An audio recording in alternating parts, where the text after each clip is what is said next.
Déco dans le présent pour mieux construire l'avenir. La chronique d'Interentreprise avec Francette Florimond. Bonjour, j'espère que vous allez bien. Je ne veux pas dire que l'on marche sur la tête, mais ça y ressemble tout de même un peu. L'Union européenne continue à mettre sur le marché des pesticides dont les effets ne sont pas connus.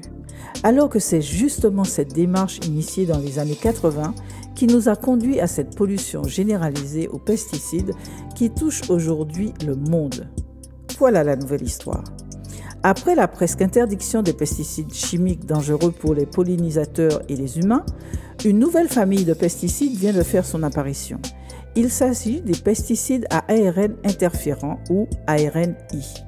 Le but de ces pesticides est de tuer l'organisme ravageur ciblé en inhibant une gène indispensable à sa survie. Par exemple, un pesticide à ARNI peut bloquer la production d'une protéine nécessaire à la mue d'une chenille ravageuse en papillon, stade de développement indispensable pour lui permettre de se reproduire.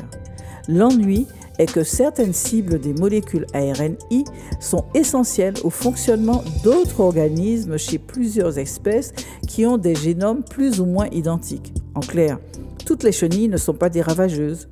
De même, en termes d'ARN interférents, rien n'est encore connu sur la durée de vie de ces substances ainsi que sur leur persistance dans l'eau et dans le sol. L'industrie chimique, aidée de nos dirigeants, continue donc à jouer aux apprentis sorciers. À demain, prenez soin de vous. Déco dans le présent pour mieux construire l'avenir. La chronique d'Interentreprise avec Francette Florimond.